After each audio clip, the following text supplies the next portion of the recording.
art of wrestling with professional wrestler Colt Cabana.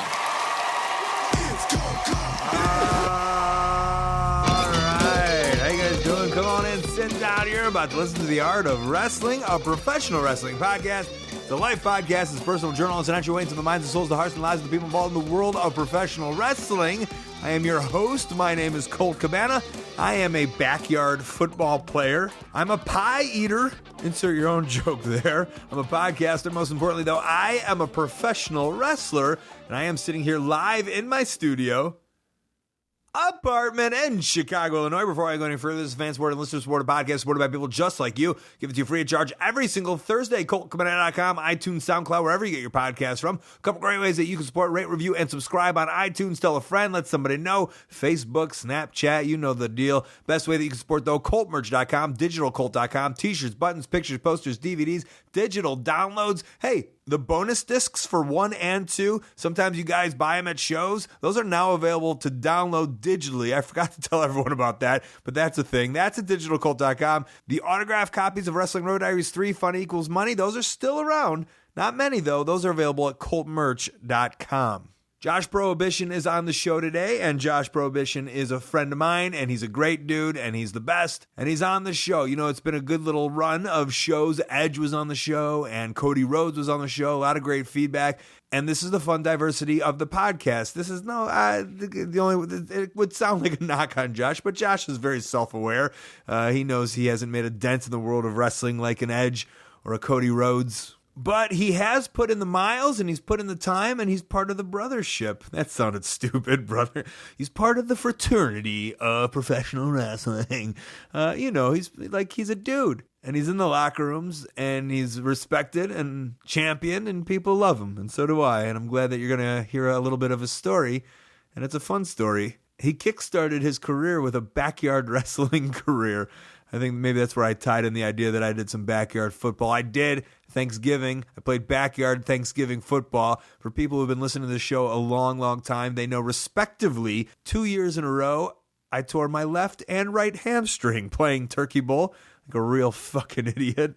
And this year, I decided to play, came out of retirement. I was all-time Q, though. And there's a couple times I wanted to go out there and I wanted to do some square outs or some fly patterns, but I didn't. I said to myself, Colt, you have a career. You're a hardworking man. You will not ruin it for Turkey Bowl.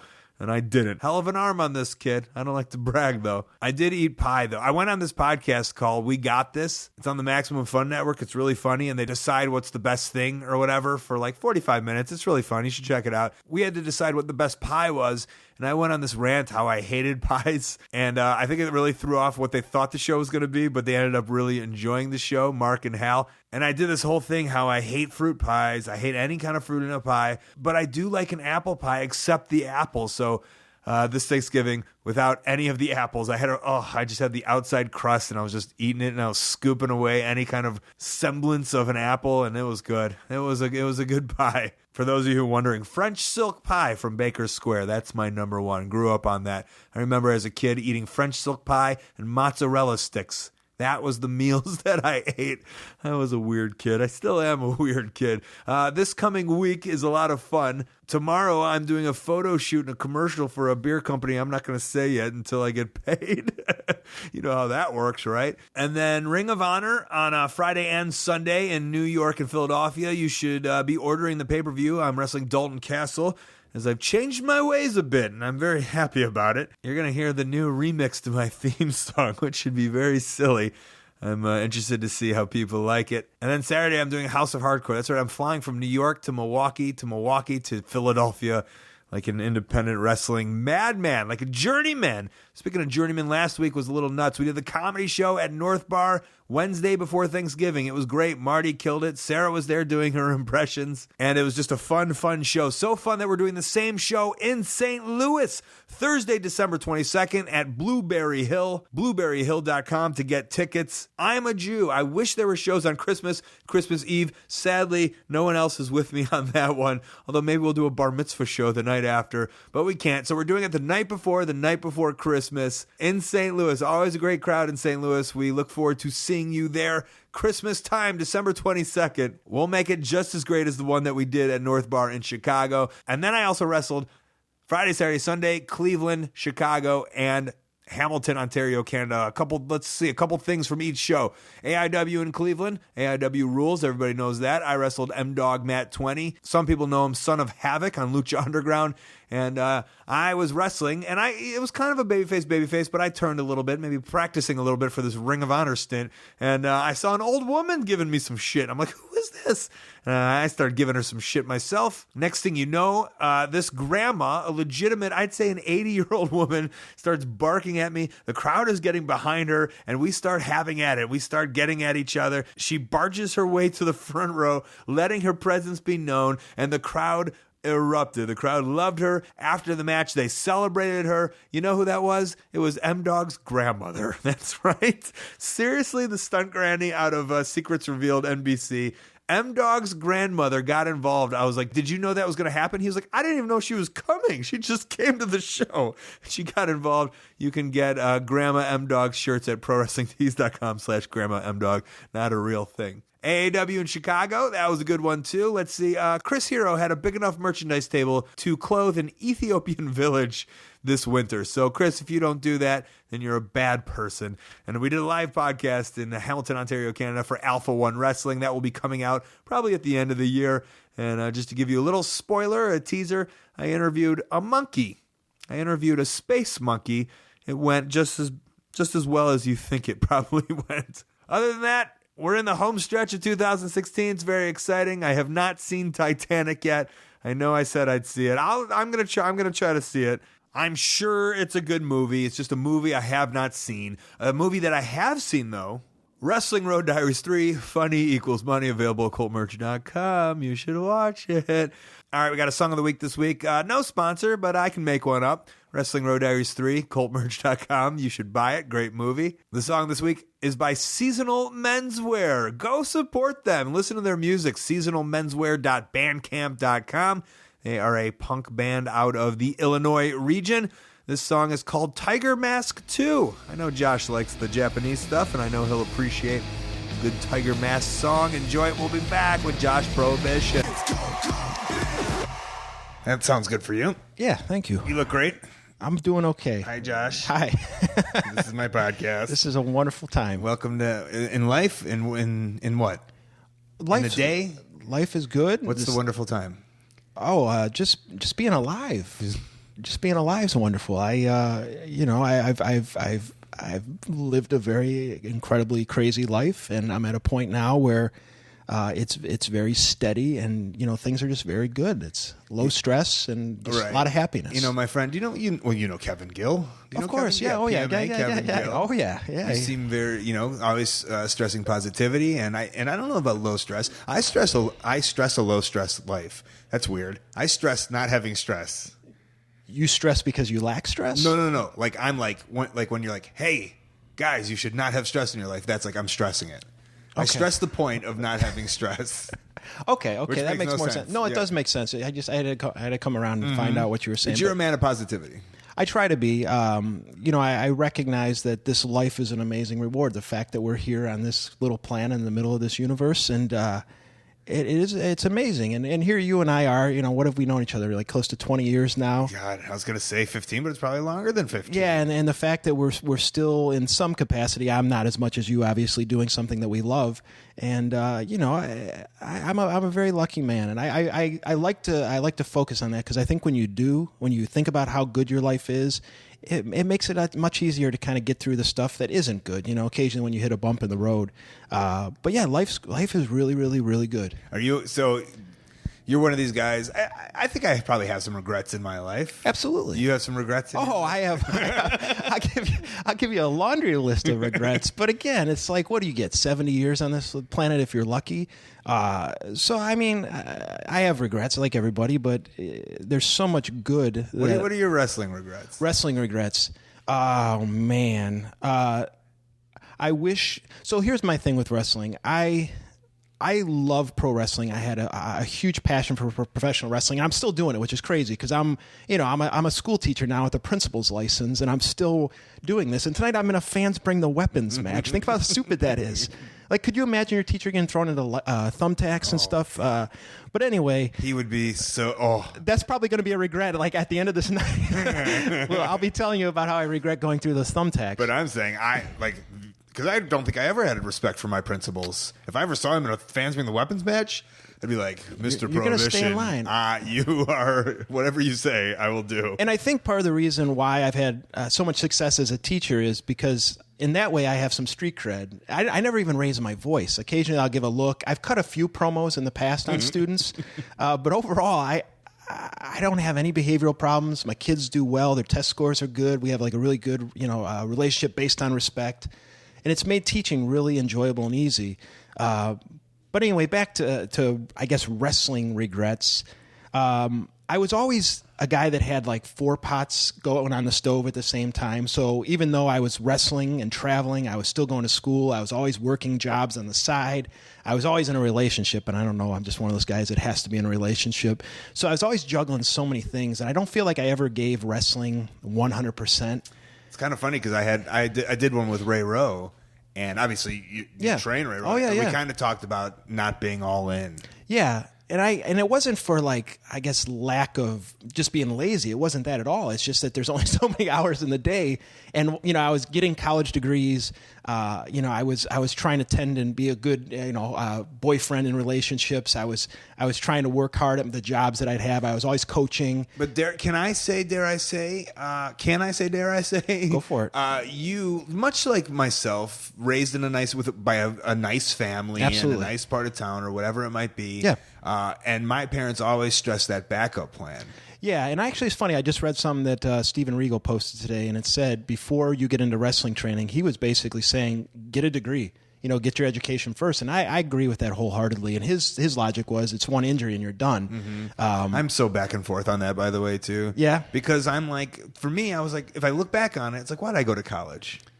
But like, I'm not going to tell someone not to go to, of course, go to college, get your degree. Yeah. Like, what was your degree? I don't business marketing. See, and that way it's a beautiful thing because you have this kind of seamless transition into what you're doing. And now. I always thought about it like, well, whatever I use in class, I'm going to try to use for wrestling. But the reality is everything I've learned has been just from, I think you need to find a great mentor. And like, that's what college is supposed to be, I think. Yes. Is a mentorship. Yeah.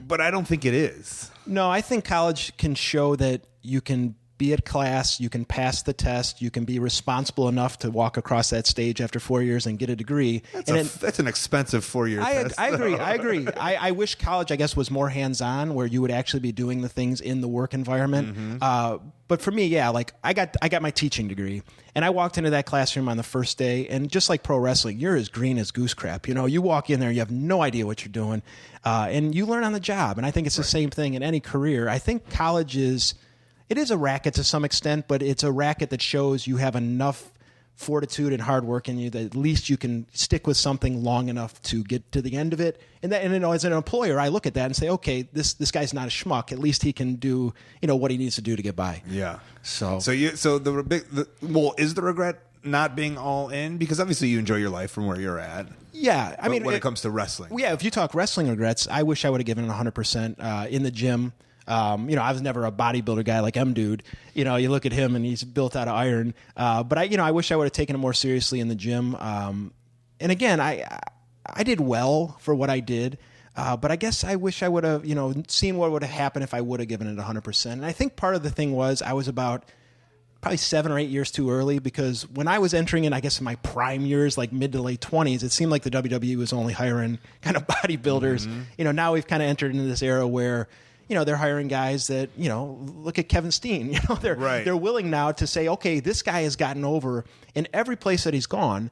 Why not put him on a bigger stage? And that was always a frustration, because I would see these guys like, in the indies, and I feel like it took the work out of the WWE's hands. You just look at who's over on the indies. Right. It's just a microcosm of professional wrestling. Like, this person gets over with 200 fans, let's put him in front of 20,000. Mm-hmm. But they would just try to get their own guys, and they try to shape them, into this boring mold. And it's like, now I think they've finally woken up, and they take the guys that are over on the indies and give them a big stage. And look what's happening. You see all these guys that have been tearing it up around, these little towns that we've been running. Yeah, and I saw it too. Like at your peak of your whatever it was. Yeah. Right, it would have been an easy. I thought about that on the way over too. Just the idea that like, oh, probably you just wrong. You were in at the wrong time. Yeah, and I feel like I was good enough on the microphone, and obviously that's such a huge part of the product there.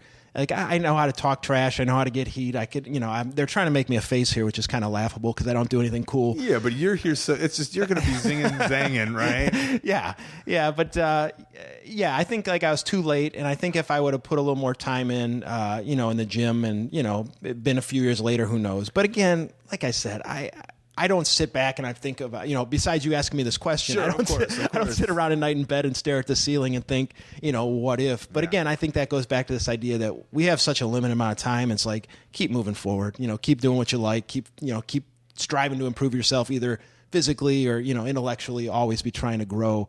And I've taken that to heart. And, like I said, I've gotten, multiple degrees, and I've continued to try to become a better dad and a better teacher and a better whatever, and tonight, I'll be in the ring here for AIW, and I love when the young guys ask questions. Like, I love investing in the people that are kind of coming up because, we've learned lessons the hard way. Yeah. And it's nice to be able to give that information or that wisdom and tell them, hey, don't do this because. But you don't train.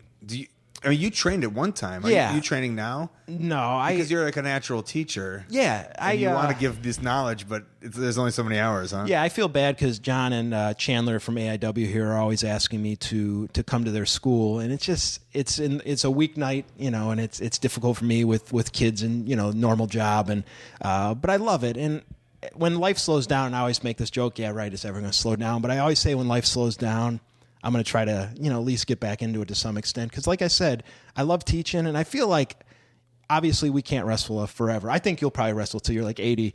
But I want you to be the Gypsy Joe of our generation. Oh, boy, man, dude, I was YouTubing Gypsy Joe the other day, and like I found a match from like 1958, I swear. That's awesome. It was this black and white, and I was like, that was Gypsy. I was like, and someone was like, no, that's not the same Gypsy Joe. And I started doing the math. I was like, no, because when we were at IW Mid-South, he was like 73. And then Well, I think like obviously you have found your niche, and I think the style you wrestle is sustainable. Yeah. So I think you'll be able to go as long as you want to go. I'm hoping to. Yeah, and I hope, when I'm 70 years old, I Google Colt Cabana and you're still. Hey, come, I'll get you tickets. Come on.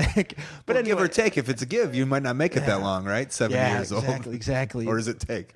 I don't know. One or the other. But like back to what I was saying, we can't wrestle forever. And I feel like when you invest in younger guys and you try to at least show them something, they take that, and I guess this is going to sound really out there, but part of you kind of lives on through them. Yeah, and you remember, I think that's the most important thing, is you and we remember the ones who even gave us one kernel of knowledge or even smiled at us, right? Who did you have like smiling at you in the beginning? I had a few guys that really took to me, which I was a very average wrestler, average at best. But I think I got along with everybody, and that goes so far in wrestling. If they like you genuinely, even behind the scenes, if they want to hang out with you, that helps because you're going to find yourself on more and more shows. But anyway, they want you on they want someone to drive with. They'll choose exactly. you. So guys that really took me under their wing or helped me a ton. Chris Hamrick for sure. I don't know why he liked me and Matt so much, but he did. And every show he'd get booked on, he'd try to get us booked, and he'd always try to have us stay in the same room with him, that was quite an experience. He was, especially as like a guy who loved ECW. Yeah, exactly. And now you're like, isn't that always the craziest? It is very crazy when you become friends with the guys that you like idolize a bit. And it's good. It's good that some of those guys actually panned out as decent human beings because there's been plenty of experience. Yeah, I know. There's plenty of experiences, obviously, where it was the exact opposite. Where I'd be standing kind of face to face with somebody that I used to love on TV, and thinking like I would love to knock this person out right now, but I'm going to bite my lip and. I'm just going to think back to when I was 15 and I wish I could get in a time machine and go back and tell myself what a jerk this guy was. But Hamrick was great. And I was telling somebody the story the other day. I remember Hamrick and M-Dog and I, and again, he always made us share the same room because he loved to rib us. He just, he took great pleasure in, making our lives uncomfortable. And I remember one time in particular, Matt and I were sharing a bed. And Hamrick, of course, had his own bed, and he would go to bed at like probably 2 a.m, and somehow he'd wake up at 4 or 5 that same morning. He'd get like 3 hours of sleep, but that was fine for him. And he put on his NASCAR, and and I'd have the pillow over my head, and he wanted us to wake up because he was bored and he wanted somebody to talk to. Yeah. And all of a sudden, I was laying there, and this was after a brutal match the night before. I think we did like a TLC with Mexico's Most Wanted, and they just beat the hell out of us, because they were mad that we were taking the belts from them and they were the new guys in the company. So they, This was like, XPW? Yeah. So they're like, these guys, these white boys are going to get it. So they destroyed us. I was laying in bed. Hamrick's waking me up after about 3 hours of sleeping. And then I wouldn't get out of bed, and Matt wouldn't either. And next thing I know, he does a jump from his bed, and he parts the seas between Matt and I. He does a double elbow drop, and he hit such force that it projected me up in the air. I hit the wall, and it was the bed right next to the wall, and I went down into the crack, and I got wedged in there in a way that I swear I couldn't get out. And I remember trying to like wiggle my way out of there and just cursing Hamrick, but at the same time loving and appreciating the fact that he's like this older brother. But if you would have done that to him, you would have loved to seen him in that crevice. Oh yeah. So never in a million years would you dream about doing that, because he was Confederate currency Chris Hamrick, and I would be the guy at the show screaming, "Take the Hamrick bump," wanting him to do that ridiculous bump, which probably took years off of his life. But yeah, so Hamrick took care of us. Tracy Smothers also, he always took care of us and always helped us out. Can I talk about so you talked about this thing where, and like, I don't know, this is why this is fun. This is like an independent podcast. Yeah. Where you did that XPW. So you were the new guys in XPW. Yes. And at a time in the early 2000s, and I think that's the fun part of this, is like, I was talking, I was on Sam Roberts' podcast, and I was talking about how like, I remember when Paul London was the hot thing, and he and I was like, oh my, and if you think about it now, Paul London's like 10 years out of WWE. He's like, whoa, we were around a long time. Too long. So one of the hot things in the independent world was this weird war in Philadelphia that we were both a part of. Yeah. Because I was part of for 3PW and Ring of Honor. Yeah. And then there was a CZW XPW split. Yeah. And so what I kind of want to get to is that you're such a nice sweetheart of a guy. Yeah. And you made this decision to go from like one company to the other, right? Yeah. Which must have weighed. How did There's a lot that goes into that story. So I guess start from the beginning. But I want to know how much, what's the word? Like how much weighs on, right? Like, starts with a G. Does it start with a G? Guilt? Guilt. Yes, that's the word. No guilt. No guilt. Okay. No, not at all. So we debuted for CZW as a tryout match, Matt and I were still like probably less than a year into wrestling, but we had our match. We couldn't work with anybody else because we sucked at that time. We're so green. But when we got in the ring together, we knew each other. We had been backyarding together. We did all these cool, flashy, spots and dive spots and head drops and yada, yada. So we got over in CZW on our first show, and we got to the back, and Zandig was there, with 2 CZW T-shirts, and he basically said, welcome to the family. You now bleed black and yellow, and he gives us the T-shirts. So we're like, I like the idea that that's a CZW contract. Yeah, it's a T-shirt. yeah. So he gives us our 2 T-shirts, and so we're in CZW, and he actually pulled us aside, and he said, tonight's the tryout pay, but next show you're going to be at the ECW arena, and you'll get a nice payday for that. So, we're on cloud 9. Like, number one, we just made CZW, which had so much hype at the time, almost all undeserved. So they have, but like for those not like thinking, and there was that nice. Did you see that Vice documentary that they put out? The deathmatch one? Yeah. Yeah, I just saw that. So that's a nice piece of video. You know what I'm saying? Yeah. That, but at that time, there was like 1,000 people, if not, that were coming to these shows. Oh yeah, right? yeah. They were packing the arena, Right. So it's like, so for me, that's like my ECW. Like I was going to the arena. It was going to be me and Matt. So anyway, we show up at the arena, and it turned out that our first night at the arena, it was going to be Matt and I against Trent Acid and Johnny Casimir, the backseat boys, and right off the bat, it didn't go well in the planning of the match, trying to put a match together. And I got the vibe from Johnny very quickly that we're the new guys. We were getting too much internet buzz, from our first match, and that on the message they were saying a lot of message board hype. What else? How did you buzz back then? Just message boards? Message board. The CZW fans site. That was the big one at that time. So you'd go on there and you'd search your name and see what they were saying about you. But anyway, we had a huge buzz, and we went in there and we wrestled them, and any buzz that we had died very quickly after that match. It was horrifically bad. And I felt like it was in some ways there was nothing we could do. It was basically booked to fail. And I felt like it was almost on purpose. Just in the planning of it, here's the other thing. So we drive to that show for our first show at the ECW arena with Jerry Lynn in our car from Cleveland to Philly. So the whole night, Jerry Lynn, who, again, his matches with RVD were some of the best I ever saw in my life and made me want to be a wrestler. He's given us ideas. He basically is booking the match for us on the road. Why is he not flying there? And he's doing the same awful drive. He did NEPW here in Cleveland for Eddie Edwards. Different Eddie Edwards. Different Eddie Edwards. And somehow Eddie gave him, I think, more cash to drive to Philly with us. And so a carny move. Not a carny move, but a carny move. Carny move. Yeah, he was a carny. He still owes me like $35. No, but I mean for Jerry too, though. Like Jerry's weighing it out, and he's like, "Yeah, I'd rather have the money and do a long drive than." Yeah, and thankfully, he turned out to be cooler than you can imagine. I mean, like by the end of the night, we're on the Pennsylvania Turnpike, and we're singing like Social Distortion songs, this punk rock band that Matt and I love, and Jerry's singing along every word, and I'm like. He just somehow exponentially became even cooler than I possibly imagined. And then he starts asking questions. Okay, what's the story you guys heading in there? Who you wrestling? What's the buildup? And he basically starts acting as a road agent for our match. And he gives us this like really great story, really great ideas.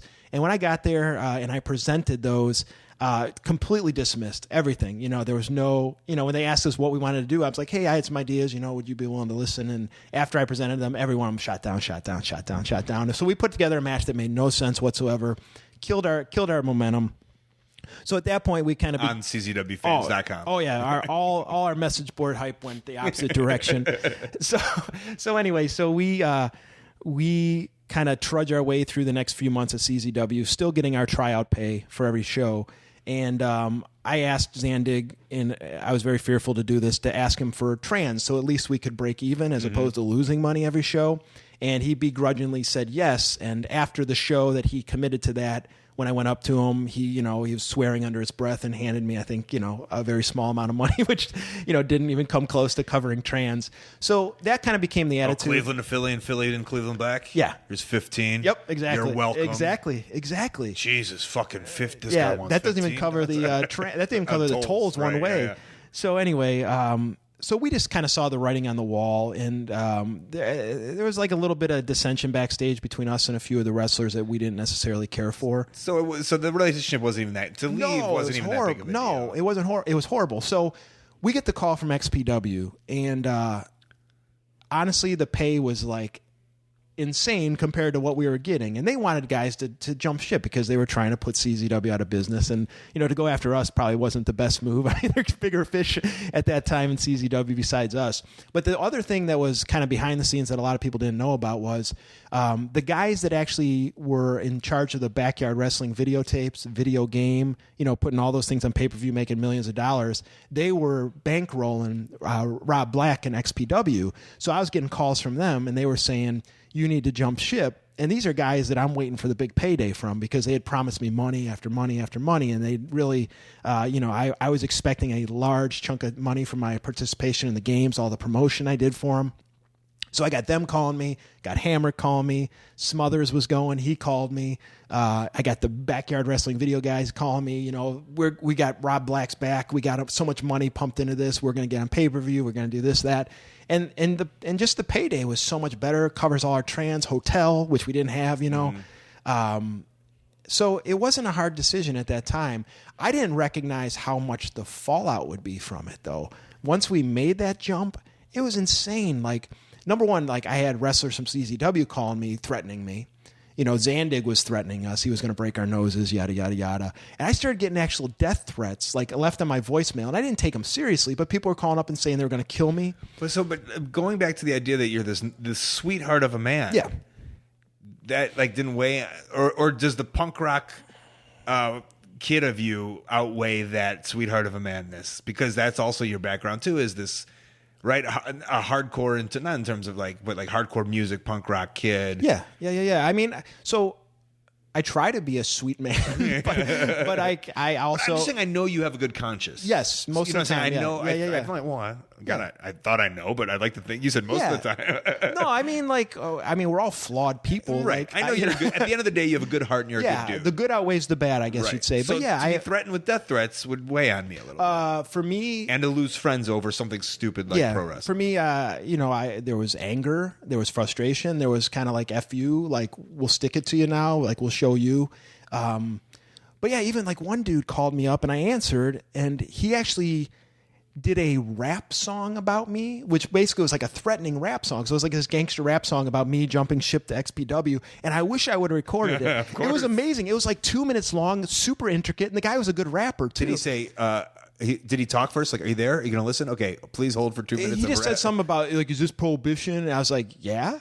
And all of a sudden, he just like busts into this like 2-minute rap, and I'm like, I almost wanted to interrupt and be like, "Dude, stop! I got to find something to record this," But the whole rap was about how we're gonna get ours and they're gonna get us. What was the hook? Do you remember? Oh no, that was like 2002. We're gonna get us. You're gonna get yours. I'm gonna get yours. I'm gonna get. It was really unbelievable, and I wish somebody would recorded it because, like I said, it was fascinating. But anyway, yeah, that was a tense time because like then there was times where we would go to IW Mid-South and CZW wrestlers would be there. Yeah. So like, is there going to be a fight in the locker room? That's the weird, like that's the idea of this weird political climate in independent wrestling that I never understood. And now it's kind of heightened because that was, so now fast forward 15 years, right? Or whatever it is. And there's these people like Flow Slam and Evolve that are signing dudes to contracts. Yeah. And that was kind of always the thing. It's like, I think we were always like, why can't we just work for everyone? No one's getting rich here. Exactly. But I also see the other point of a promotion being like, hey, man, I'm trying to start something. Like, I can't have you wrestling for everybody, I guess. No, I agree. And I mean, and I've always had this argument too. It's if you're going to book me every single weekend, I'll sign something exclusive or I'll wrestle for you exclusive. But if you run once a month and you give me $35, like, come on, man. Like, how exclusive do you expect us to be? But yeah, like, in that regard, we got a lot of heat from that. And I don't know, maybe some of it was deserved, maybe some of it wasn't. But even like, I know like some of the Ring of Honor guys were pissed about it, that we made that jump. And I remember that got us a little bit of heat. And, Gabe had contacted me a few times, and I know it was brought up that there was concern that if they were ever to even consider bringing me in to try out, that XPW was kind of like a black eye on my career, the fact that I did that or jumped ship. So it did follow us for a while. But I don't know. Like if I could get back in a time machine, would I do it again? I don't know. We made pretty good money over the course of that, that time, and I got to wrestle some good guys. Right. I got in there with Chetty and Candido and Smothers and Hamrick, and there's so many good guys that we got to work with. And like I said, we're still. It was way too much too soon because we weren't even decent wrestlers yet. Yeah. We got thrown into this high. But you had that. It was funny because I know you said you had that one match. Yeah. You had the match. You got you and Matt. Yeah. And they expected us to be able to step in there with anybody and do that same match, and we weren't ready yet. We were still so green. And, but yeah, like I said, great experiences and just traveling with Hamrick and Smothers and Jerry Lynn and those guys was really cool opportunity. So the backyard wrestling thing is kind of fun because we're essentially the same age, I think. Maybe you have a year on me. 37? Yeah, I'm 36. Okay. And my freshman year of college, I was 18, and you remember those backyard wrestling videos on Howard Stern? Oh yeah. And it's so weird. Well, I mean, you that was you, right? Oh yeah. Oh yeah. We were heavily. I went on Oprah Winfrey to promote those things. I went on the Oprah Winfrey show to promote their videos. I went on Jenny Jones, Fox's Paul is on the Edge. Like I did every talk show you could possibly. Moral Court. I took my mom out there and I argued with her about backyard wrestling on Moral Court. You argued your mom? Yeah. Did she want to argue? So you want the story on that one? Is it It's pretty funny. Okay. Oh yeah. So Moral Court calls us, and I don't remember Moral Court. It was very short lived, probably deservingly so. But they called us and they said, "Do you have any family members that have a problem with you wrestling?" And I was like, "Not really." And they're like, "Could you have a family member for $300? Could you have?" So then they explained to us that the gimmick of the show was it's obviously not a real courtroom. You come in, two parties, you argue a moral issue, and whoever makes the best argument gets either $2,000 or $1,000 based on how quality their argument is crafted. Okay. So who was the judge? Or does that come later? Some celebrity of some sort. He was, but I couldn't tell you who he was. I don't remember his name now, but that's probably very telling. But anyway, so I convinced my mom, who, number one, hates going on camera, and number two, hates flying, to go to Los Angeles with me. And I said, "Mom, here's the deal." Because I was worried I was going to blow her out of the water, because she's nervous about that kind of stuff. And, I'm used to pro wrestling, so I can go back and forth and I can think on my feet and stuff. So we go out there and I tell her, "Listen, here's the deal. No matter who wins, let's say ahead of time we're splitting the money. So if I win the $2,000, you win the $2,000. We're in this together. And they picked us up all our meals, gave us per diem, put us up in a real nice hotel out there, and we went on the show. And we argued, and my mom, man, she like, I think I know where I get it from. Like, she was an ass kicker. Like, we get on the show and like, she turned it on. Like, we're in the green room in the back, you know, and she's just very timid and like, oh, I don't know. We get out there and she's just like, but she was probably passionate about it, right? I think she was passionate about me getting hurt. So I think she drew on that, and she put that into our arguments against wrestling and why this is a bad influence on my younger brothers, especially, who are watching their older brother do this crazy wrestling. And she won the money. So I was glad we made the agreement. 2 or 1? I think she made 2. There it is. I'm you glad were that bad, huh? I wasn't. No, I was good. Like, I went back and I watched the tape, and I did a nice job. But my mom, she had fire. Yeah, and the idea that I think in the general backyard wrestling, I think is going to lose. That's the hard thing. Yeah. It's a hard one to win over. Yeah. And here's like, and just another story popped in my head. So we're walking into the studios, and it's one of those LA movie lots, you know, where every building looks the same. And I swear, I go to open the door into the door they tell us to walk into, and it's first door I open, Darius Rucker from Hootie and the Blowfish. And of course, I thought about this after the fact. I guess he hates to be called Hootie. So the first thing that pops in my head when I open the door, Hootie. I go, oh, Hootie. You know, and he gives me like this horrible look and kind of says something under his breath. And I'm like, okay, that was weird. So I walk in, and then they're like, okay, your green room's over there. And this is where I think I'm dreaming. I go to open the green room door, open the door. It's Ron Jeremy sitting on the couch with a bunch of bikini-clad women around him. He was just on there arguing about porn versus legal prostitution. What's, you know, I guess more moral or less moral? Yeah. And I open the door. I'm like, oops, like Ron Jeremy. Can I join? I'm like, what kind of strange dream am I having? Hootie, Ron How did you Jeremy. not move to LA the next day? But anyway, so yeah, after that, we go on, we argue, and my mom made the $2,000. We split it, went and got a lobster dinner, and flew home to Cleveland. Unreal. Yeah. So tell me about backyard wrestling. Just you and the dudes. Me and the dudes, bored out of our minds. Same story like every kid that gets into backyard wrestling. Love wrestling. And at that time, I thought if you wanted to be a pro wrestler, you'd have to get signed by the WWE or fly to Japan and train. Like, I didn't know of any independent wrestling. It's interesting you thought about the Japan thing. You thought that was like, well, I assumed there were schools in Japan because they had pro wrestling in Japan that I was a fan of, you know, and I knew of the WWE, but I didn't know about independent wrestling. Gotcha. So I was like, so it's either WWE or I'm going over to Big Japan or whatever. And I got to have a mask, and I don't want to do that, so I'm just going to. So anyway, I didn't know of any way to get into pro wrestling. So I was like, I guess I'll start backyarding because, like, what else can you do? It's like if you love baseball and you're a kid, you play baseball in your backyard. Right. You know? So we did our thing. Which is funny because you have all these set arguments or like that idea that you play baseball in your backyard is like probably from years of going on Oprah and doing that kind of stuff. Angry parents yelling at me about their kid that got injured and how I'm this poster boy for it and how I convinced their son to jump off the roof and had to go to the hospital. So anyway, we started backyarding, and like anybody, it was solely because of teenage angst and anger and frustration and too much testosterone, and it was our ability to kind of live this dream in front of 3-4 people in our backyard. And we'd watch the videos. And this was early, so this is 98, 99. So I think when those videos came out, it was like the exact same time that Jackass was coming out. Oh, yeah. So I'd almost say that then, it's not like you were influenced by Jackass, and I don't know because that wasn't even on TV yet. No, and we were already doing Jackass style stuff before we knew of Jackass. Right. Just because we're idiot teenagers. What was the influence from that stuff, though? Stupid teenagers that just didn't necessarily fit in with our normal classmates, and too much time and too boring of a suburb, Right. And so anyway, we started doing it, and then that was right around time that the internet was just kind of getting into homes. So we got one of those GeoCity websites and put clips on. But who knew? But somebody has to know how to do that stuff. Yeah, our friend Frank Filth, he was hip to the new internet game. Perfect. I had no clue what he was talking about. Is that his backyard name, Frank Filth? No, he never wrestled. He was a punk. He was in my punk rock band. He His played nickname bass. Frank Filth? Yeah. Was his real name Frank Filth? No. Okay. That was his punk rock name. Okay. He was the bass player in our punk rock band for a while. So he started putting these clips online, and I thought it was magic. I'm like, what are you talking about?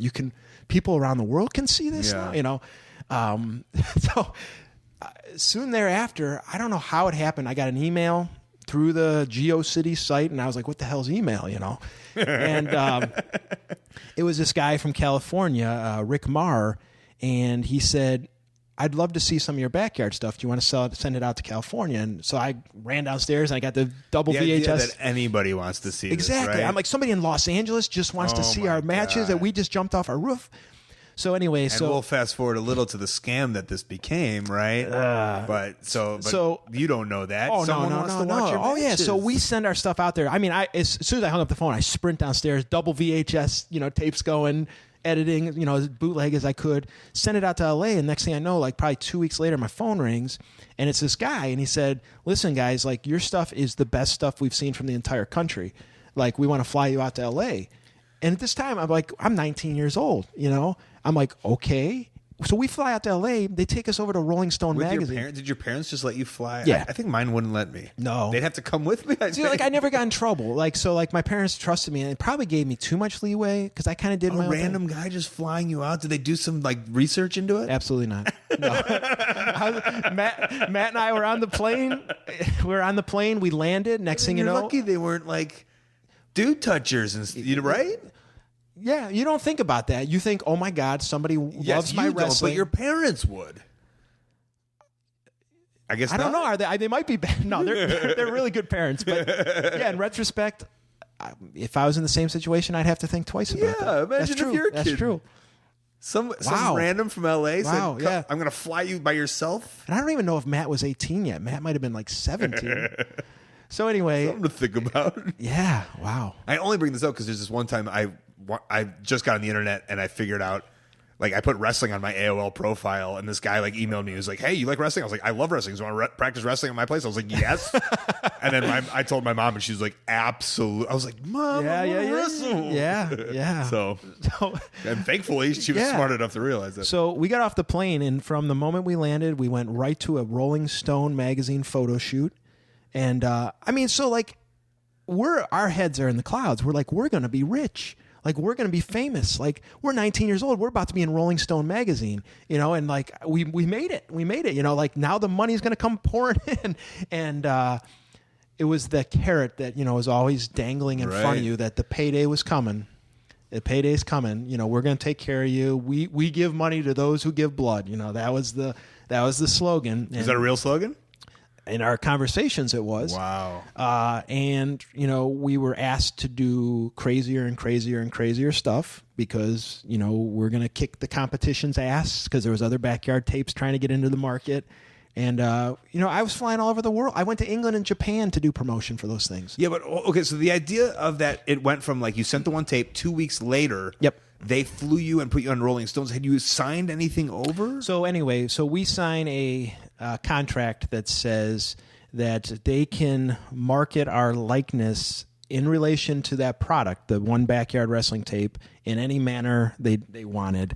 And that's where it got forever. Yeah. And that's where it got shady because one video somehow turned into 4 or 5, turned into a video game, which was marketing the videotape. And our likeness was being used. And,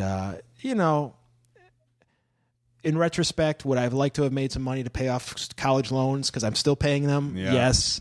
But it was cool experiences. I found myself frustrated towards the end of it with the whole thing because I felt like we deserved more than we got.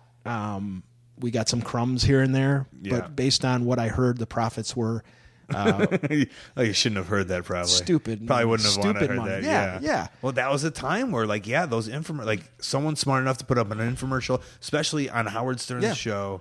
Someone's a genius. Yeah. So. Allegedly, they cleared, I think, $40 million on those tapes and videos and stuff. And I'm sitting there thinking, my God, give me a fraction. But anyway, you know what though? I did the video game company that took the game and promoted it. They did fly, Matt and I to England, and they treated us like royalty over there. IDOS England. I've never had an experience like that. Every meal paid for, and the best food. The best sites in London. So it's like getting a paid vacation to London. That was into your wrestling career, though, right? Yes. Yeah, I'd already been trained at that point. So is it weird that that you're doing this backyard thing, and especially young in wrestling, that and it's. I don't know how much people backyard now, and maybe you have a better grip on it. But right, there was a time where people were like, "Don't do backyard wrestling." Yeah. there was it was almost as much as there was a CZW versus XPW fight. There was like a war between backyarders and real wrestlers. So yeah, it's funny you bring that up because John Thorne, who books AIW, he was also a backyard wrestler, and he would come and commentate our matches while we would wrestle. He was like 15 years old, and he decided that he was going to rent a ring off of a local wrestler named JT Lightning, who was a trained professional. So somehow we finagled this church to put on basically a backyard show in their gymnasium with a ring, and JT Lightning, who was the guy that rented the ring, saw Matt and I and said, "You guys are really athletic, and you're tough, obviously. Like, I want to train you." And at that point, I was like, wait, you have a wrestling school, like an actual place where we can go? Not in Japan? Exactly. Yeah, like I don't have to fly to Japan to become a pro wrestler. Yeah.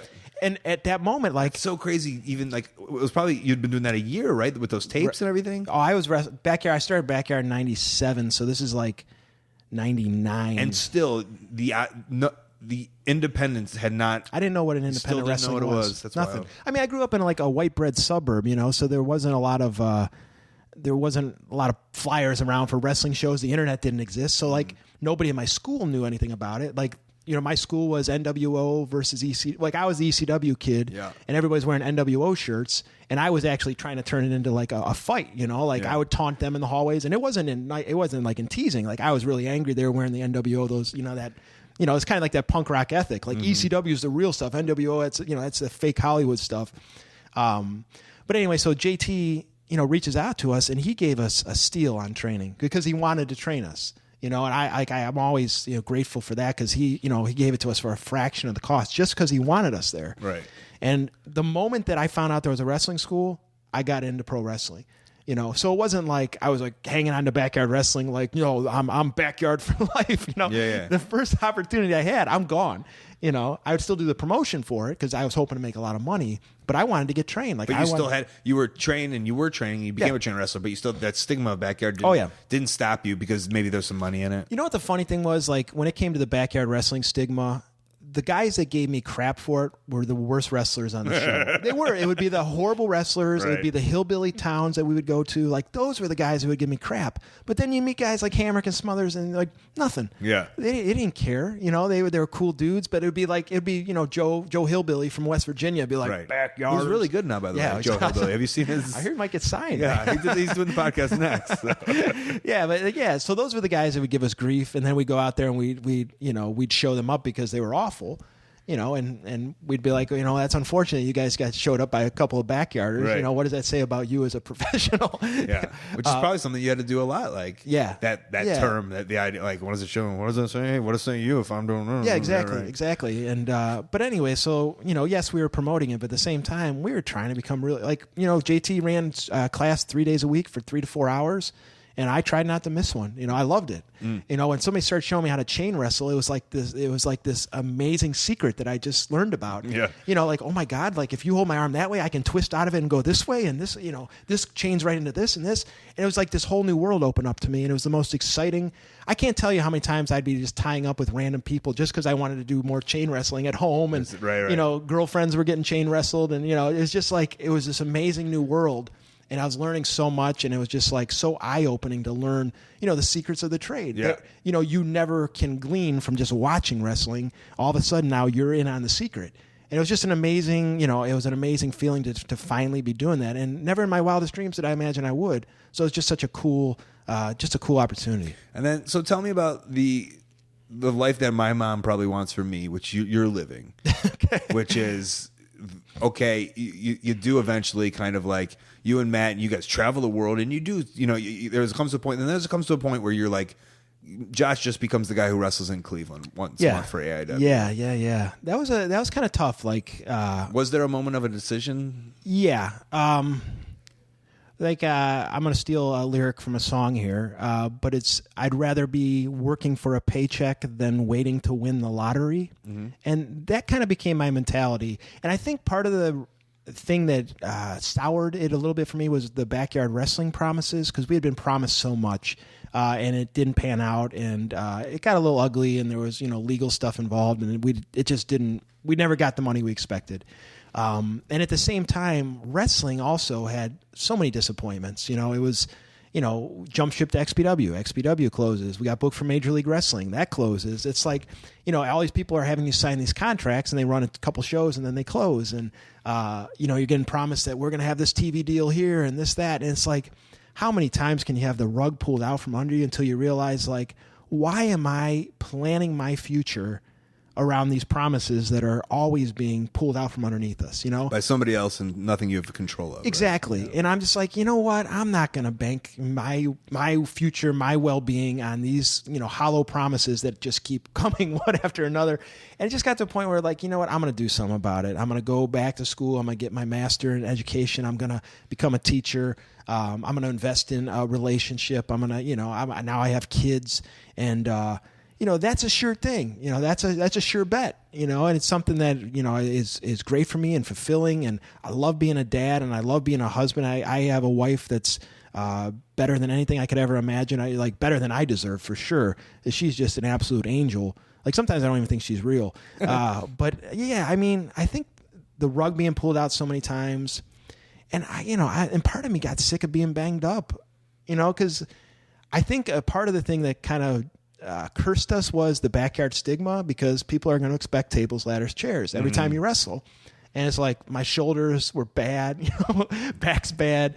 Right. So I think they would expect that every time we go out there, and that's not sustainable. And at 21 and 20 years old, you're like, well, I'll be fine forever. Yeah. I feel like this now. Yep. It's never, and then you're like, I'm never going to be 30. Yeah. That's so far away from now. Yeah. And people want me to be catching Matt on those big dives to the outside that tear your knees up. And I think frustration set in, and then also, like I said, the reality that WWE only signs bodybuilders, and I was like, so what am I doing? I'm 6 foot, 200 pounds, I'm not. So you've become, it's just funny because you've always been a baseball guy. Yeah. Sorry about this year, by the way. It's the Chicago Cleveland. Man. But you've always coached baseball. When even you played baseball. Yeah. And so now, there's a giant ring in the background. This is a metaphor that I've always kind of used. You've become the dad softball player. Correct. Of wrestling. Cleveland wrestling. Of Cleveland wrestling. You're here. Yeah. This is your softball league. Absolutely. Right. Yeah, that's a great way to look at it. Yeah, I still have it in me. Like, I have that fire in my belly, and I feel like once a month I get that out. And it's actually funny, like, if I don't wrestle for 3 weeks, my wife will notice that I'll start getting more short and crabby with her. Yeah. And she'll be like, you just need to go wrestle. I'm like, you're right. I'm sorry. Like, I do. Like, I have to get it out. And then I get out there and I act like a madman for 20 minutes if my cardio's good, and then I go home and I feel like cuddling. Like, I get it all out of my system. And I've used this in promos, but I really I believe it to be true. Wrestling is like a drug that you take, like, on a Friday. You go to a show, you get your fix, you get your wrestling fix, and then you wake up the next day and you feel so horrible from taking this drug, which is wrestling, that you say never again. Yeah. So Saturday and Sunday pass, you're still hungover from wrestling, you're so beat up. But Monday, Tuesday, you start getting this, like, itch. I know I swore it off, but then Wednesday, Thursday comes, that itch gets worse and worse, and then it's like the weekend shows up and be like, I want to wrestle. Yeah. I need that fix. And even though, like I said, I have this amazing life and all these great things going, like, I still need that fix. Like, I have to get out there. I have to bump. I have to pop the crowd. Like, I love promos. Like, I have to do it. And it's like, I don't know why I still have to do it, but I have to do it. And I don't know. I'm hoping there gets to a point where I'm like, I don't have to do it anymore, because I don't want to be that guy that's 55, 60 still trying to do this. But like I said, it's almost like, it's here. It's accessible. You're allowed to do it. And you're that's welcomed. That's the great thing. Like, so AIW is 10 minutes from my house. They run 10 minutes from my house. Nice venue. Yeah. And nice they bring crowds. Nice crowds. They bring in some of the top talent in the world. And somehow they keep putting me in there with these guys. So I'm like, this is amazing. I get in there with these world-class athletes 10 minutes from my backyard, and I get to still live this dream and to get it out. And I'm so thankful for that, the fact that I still have this, and here I am, like you said, the softball dad of pro wrestling. It's a good analogy. Yeah, you put it on a T-shirt. Let's go. What's your T-shirt company? 1 Hour Tees. Okay. ProWrestlingTees.com. Let's get somebody to start mocking that up now. You could throw it on up there. Get some artwork. Where are you at on the internet, bud? I am at Josh Prohibition on Twitter. It's a combination of baseball, occasional wrestling talk, a lot of recipes on there. I enjoy cooking, and usually a little bit of political wit. Yeah, so... also, God, can we glance over this in 3 minutes? I'll do my best. Your wrestling name is Josh Prohibition. Correct. And you're a connoisseur of beer, right? Yes, I'm a home brewer now, which is kind of hilarious. So I was the angry straight edge kid. I was straight edge until I was 27 years old. Never took a drink of anything. Never touched a drug, obviously. And I just got to a point in my life where straight edge really had become my identity. But it got to a point where I was like, why am I still doing this? Why can't I have a glass of wine with my wife or a beer with my dad at an Indians game? And I started thinking about it. I'm like, it's because I don't want to disappoint some angry 15-year-old wrestling mark. I'm like, if that's what I'm using to kind of dictate my behavior. And you know what? I'm glad I was straight edge, because I got through those years where kids make really dumb decisions like high school and college, and they do things they regret. I didn't have those regrets as far as drinking and partying. Probably jumping off of roofs was, the regrets. But it kept me out of trouble, and it was my identity. Josh Prohibition was actually a nickname in high school because I was really militant straight edge, like X's on the hands, drug-free jacket, like the whole thing. And I would be angry about the kids partying, and I was like aggressively angry and, talking trash and promos on them. And so I got the nickname Josh Prohibition because my last name was Piscura, so I just became Josh Prohibition. And instead of being like, they're mocking me, like, I'll embrace that. Yeah. I owned it. And I was like, what a great wrestling heel. So from like 1997 on, I was coming out, throwing out the X. And then once, Punk started doing it, I was like, I'm going to look like I ripped him off, right. So like I got to change my taunt. And, but anyway, like I said, I got to a point where why can't I have a glass of wine with my wife? I didn't need it anymore. I didn't need it to define me or to keep me out of trouble anymore. And like I said, I made kind of a transition. Yeah, but the idea is you have to taste it. Were you like, hey, this ain't bad? Yeah, I was. Yeah, okay. Like not wine at first, but definitely beer. Because I hate the taste of beer. Yeah. So that's why what's keeping me from not drinking is just like it's gross. Yeah. Yeah, I love it. Like I said, I brew it now in my own basement, and I just really enjoy the art of brewing and the science that goes into it, and the fact that you can take very simple ingredients in your basement and turn them into a mildly intoxicating beverage that brings so much joy to friends and family. Well, guys, I mean, hey, once you're done with this podcast, head on over to Josh's Art of Brewing. And, I'm still, though, I'd only give myself, as far as a home brewer, I'm like a C- C range. And again, like anything, when you start, you suck. I'm probably 2-3 years into brewing. You're green, kid. Exactly. Give me 4 to 5 years, and hopefully I'll be able to win some of those home brewing contests. I can look forward to it. Thanks for being on, bud. Well, my pleasure. Anytime. It was very nice to catch up and to. It didn't even feel like I was holding a microphone. It felt like it was just two guys in the back of a wrestling locker room. Which is what is happening. But I think we've had enough conversations over the years that it has been. It's been a pleasure. It wasn't a hard one. Yeah, and I'm. You know what? Like in closing, I don't want to steal your thunder. Like I'm. It's awesome to see you doing as well as you are, and the fact that you're still doing it. I love it, because like I said, I've been probably, friends with you for almost 20 years, and seeing you do what you do, it's awesome to see, and I wish you the best, and I hope it just continues. It's great to see your success. You and I both, man. Yeah, it's awesome. I appreciate it really is that. awesome. Thank you. Here's to the art of brewing and wrestling. Thank you.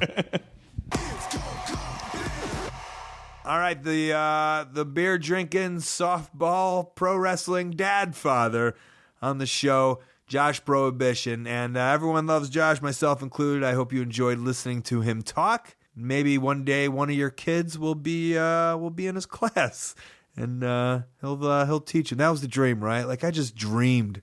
Oh God, I think Glacier was a champ. I think Jimmy Rave tells a story that Glacier was his PE coach, which is so fucking cool. I wish there was a pro wrestling teacher who taught me. You can't go back in the past, though. I wish. That'd be so awesome. All right, before we get out of here, let's get into some plugs and upcoming events.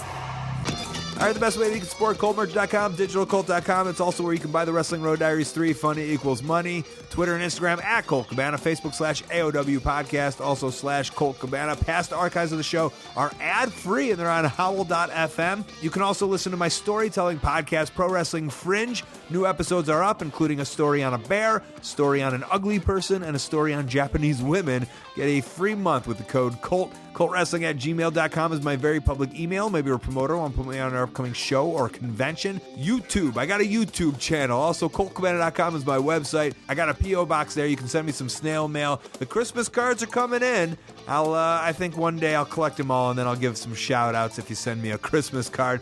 Upcoming December 2nd and December 4th, New York and Philadelphia, ROHWrestling.com. Saturday, December 3rd, Waukesha, Wisconsin, houseofhardcore.net. Friday, December 9th, West Allis, Wisconsin, BruceCityWrestling1.com. Saturday, December 10th, Barnesville, Georgia, WrestleMerica.com. Friday, December 16th, Philadelphia, Pennsylvania, houseofhardcore.net. Saturday, December 17th, Austin, Texas, WrestleCircus.com. Thursday, December 22nd, St. Louis, Missouri. Marty and I are doing a comedy show, BlueberryHill.com. And Friday, December 30th, Marionette Park, Illinois. Finishing out the year, AAWrestling.com. A big thank you to you guys at home for listening to the show. Thanks to Josh Prohibition. Thanks to Cable Guy Jeff and Stu Stone. Thanks to Kid Russell, Matt Jenkins on the music, Dane Miller with some tech. HighSpots.com is an amazing sponsor. Hundreds of full-length titles available to download. An amazing VOD service. Also a subscription box, $5 wrestling, AMA knee pad, gear, mask. You need a ring? They got a wrestling ring. OneHourTees.com. They help run ProWrestlingCrate.com. They also run ProWrestlingTees.com.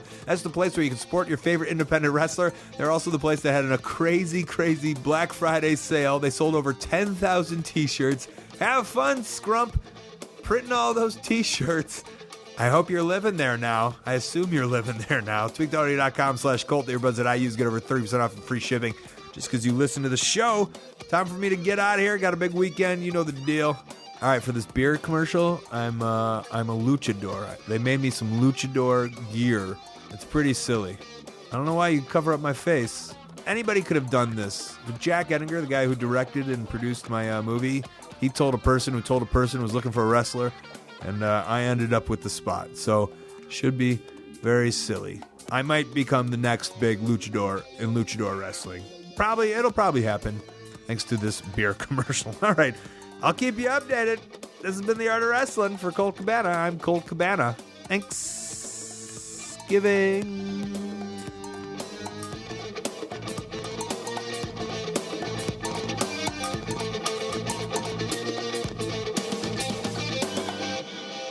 Well, I spatchcocked a turkey. I'm sorry, you what? Spatchcocked. You lay it down gently on its breast. Okay. You cut out the backbone, and then you flip it back over. Give it a good shove, and the breastplate breaks, and then you can cook it completely flat. And because you're cooking it flat, the breast and the thighs cook at about the same amount of time.